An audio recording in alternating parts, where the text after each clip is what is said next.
Graines de business, l'émission radio hebdomadaire sur l'entrepreneuriat à Taïwan, présentée par Valentin Floquet sur le service français de Radio Taïwan International. Retrouvez toutes les informations de l'émission sur la page Facebook dédiée Graines de business, mais aussi sur mon compte Twitter personnel ValFR84, dans lequel je partage également des informations plus généralistes sur Taïwan et même sur l'Asie.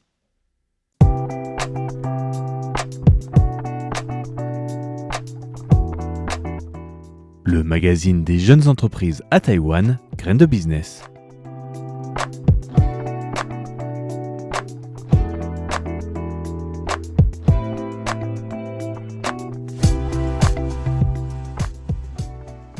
Merci à tous de me rejoindre aujourd'hui pour ce nouveau numéro de Graines de business.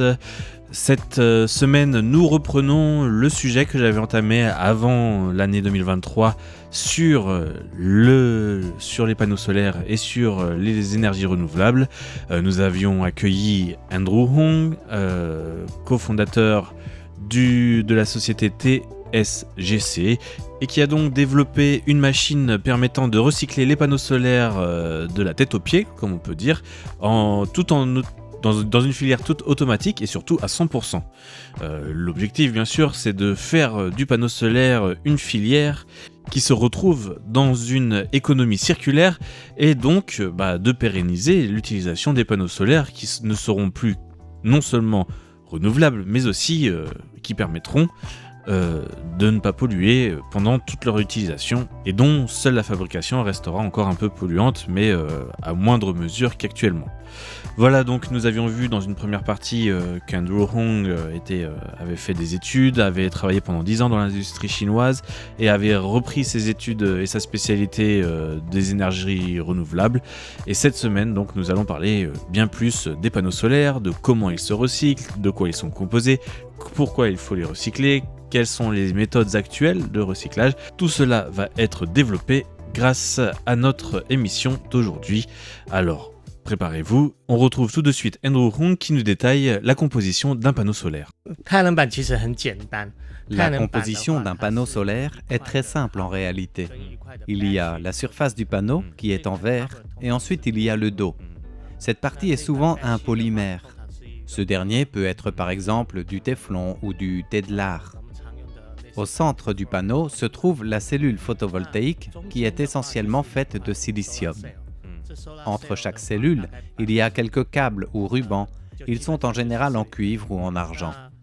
Donc il y a la surface au-dessus, le dos en dessous et les cellules au milieu. Entre chacune de ces surfaces, il y a une couche appelée l'encapsulant et qui est composée d'EVA. On l'apparente souvent à une sorte de colle pour permettre d'assembler toutes les parties et qu'elles ne se séparent pas.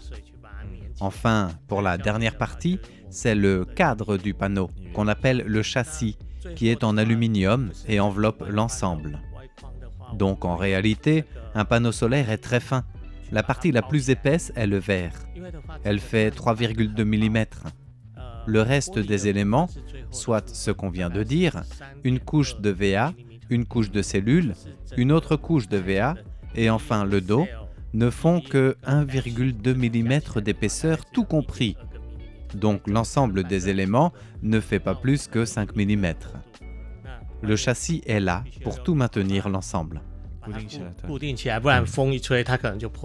est intéressant de voir que le panneau solaire, au final, n'a pas une très grande complexité au niveau de sa fabrication.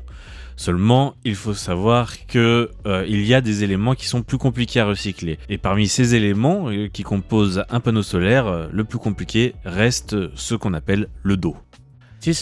La partie la plus difficile à recycler est le dos du panneau, car c'est un polymère. Et le plus compliqué est de séparer cette partie de la couche d'encapsulation en EVA. Il existe déjà des techniques de recyclage. En France, par exemple, on arrive plus ou moins à recycler à peu près 80% d'un panneau solaire. Seulement, il y a plusieurs méthodes. Certaines méthodes sont plus simples que d'autres, ou au moins plus polluantes. Donc c'est à peu près ce qu'on va voir avec Andrew. Quelles sont les méthodes les plus simples et celles utilisées en général un peu partout. Et bien sûr, il va nous présenter la méthode qu'il a développée et qui permet, donc en théorie pour l'instant, de recycler à 100% un panneau solaire. En plus, avec un impact environnemental moindre. Je vais d'abord expliquer la méthode utilisée généralement actuellement pour recycler les panneaux solaires. D'abord, on désassemble le châssis en aluminium. Le châssis vaut beaucoup d'argent, donc il est facile à revendre. Ce qui reste du panneau, rappelons que nous venons de dire que c'est le verre le plus épais et représente 70% du poids, mais il n'a aucune valeur commerciale. Et enfin, il reste le dos en polymère, qui est le plus difficile à séparer. Et la méthode généralement utilisée pour le moment, notamment en Europe et au Japon, c'est de tout simplement brûler cette matière à 500-600 degrés Celsius. À cette température, la plaque de polymère disparaît sous forme gazeuse. Nous ne procédons pas de cette manière, car dans le polymère, il y a du phosphore, et cet élément est 10 000 fois plus nocif pour l'environnement que le CO2. Et donc, quand on le brûle, cela contribue au réchauffement climatique. Notre méthode est donc de séparer chaque couche, car la méthode de recyclage la plus commune actuellement est de tout piler ensemble et ensuite d'utiliser un filtre chimique pour séparer chaque élément. Et pour rendre les éléments du panneau solaire liquides et contribuer au recyclage, il faut chauffer le mélange. Mais en mélangeant le tout et en le chauffant, chaque élément interagit et provoque de nouveau des réactions polluantes. Rappelons qu'un panneau solaire a une durée de vie de 50 ans environ et que depuis la fin de la production jusqu'au jour de son recyclage, les matières impliquées n'ont pratiquement jamais changé. Donc il faut prendre en considération la qualité conservée de ces éléments et essayer de les récupérer. S'ils sont brûlés, ils ne servent plus à rien du tout et bien sûr, ils provoquent de la pollution. C'est aussi le cas pour le silicium, mais aussi le cuivre ou l'argent. Et donc, mon objectif est de séparer chaque couche pour éviter toute pollution.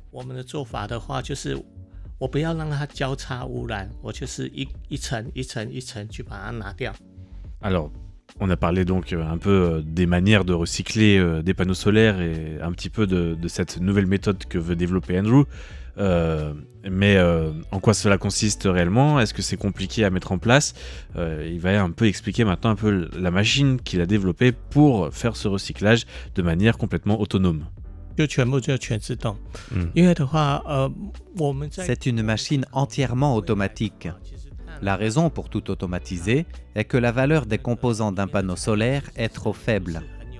Donc, pour recycler un panneau, les autorités ou les entreprises n'ont pas envie de dépenser beaucoup d'argent dans cette procédure. En plus du coût de base de recyclage, il faut aussi considérer le prix de la main-d'œuvre ou encore le coût lié à l'occupation d'un espace réservé à cet effet. L'Europe est l'endroit où les panneaux solaires ont été installés le plus tôt. C'est également l'endroit où des règles ont été votées concernant les méthodes de recyclage des panneaux. Mais les résultats en matière de recyclage sont pour l'instant très mauvais. La principale raison est que cela a un impact environnemental et que le recyclage des panneaux ne rapporte rien aux entreprises. Donc cette machine est plus ou moins développée et peut être opérationnelle assez rapidement. Le seul problème, c'est qu'il faut aussi développer un modèle commercial qui puisse être intéressant pour les centres de collecte et de recyclage des panneaux solaires, afin de les encourager à utiliser la machine chez eux. Donc Andrew va nous expliquer un petit peu quelle a été sa démarche au niveau du modèle commercial qu'il choisit actuellement. Comme je viens de l'expliquer, l'installation de panneaux photovoltaïques s'est développée plutôt en Europe.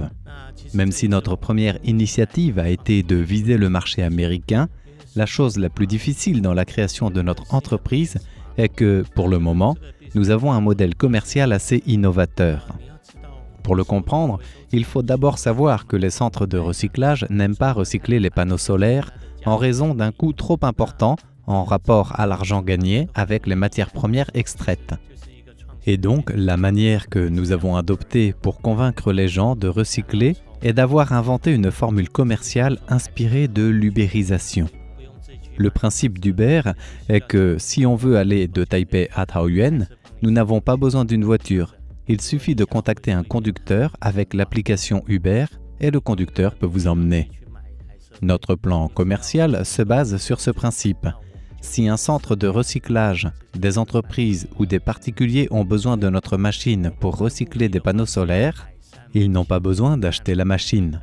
Il suffit qu'ils utilisent notre réseau de collaborateurs et partenaires qui eux-mêmes n'ont pas besoin d'acheter la machine, mais l'entreposent sous certaines conditions. L'objectif final reste d'améliorer la filière de recyclage des panneaux solaires. Donc nous voulons répandre notre solution écologique sur le marché pour en généraliser l'utilisation au plus vite. C'est la partie la plus compliquée de notre modèle entrepreneurial, car nous, les cofondateurs, avons une formation technique. Développer un produit est très simple, mais convaincre les investisseurs d'attendre un peu avant d'avoir un retour sur l'argent investi est plus compliqué. Nous devons leur expliquer qu'il faut qu'on trouve le bon modèle économique avant d'avoir un retour sur investissement. Et justement, cela pose la question un petit peu du mode de paiement, d'achat de ces machines, qui s'en charge, comment c'est rentable pour la société, c'est ce que nous explique Andrew maintenant.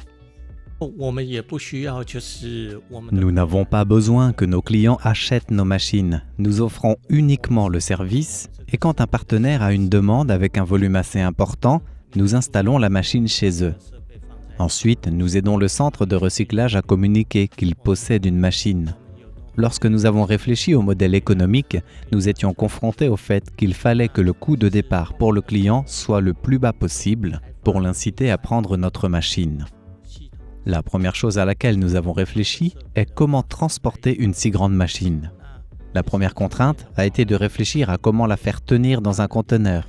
Comme ça, le conteneur arrive directement chez le client et la machine est sortie et rapidement installée et peut même être déplacée d'un point à un autre en fonction des demandes de recyclage en panneaux solaires.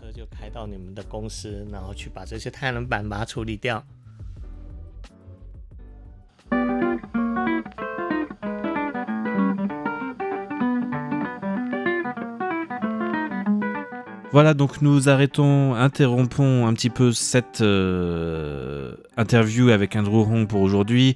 Nous reprendrons la semaine prochaine avec la fin de cette interview où nous développerons un petit peu plus des sujets en rapport avec les projets d'Andrew Hong, quel est l'avenir de la société de TSJC, et nous verrons peut-être un peu plus en détail quels sont même les projets très proches avec par exemple la participation récente au CES ou encore à Intersolar en Europe bientôt. Voilà, donc ne manquez pas l'émission de la semaine prochaine. Vous étiez sur Radio Taïwan International en compagnie de Valentin Floquet pour l'émission Grain de Business. Au revoir et à bientôt.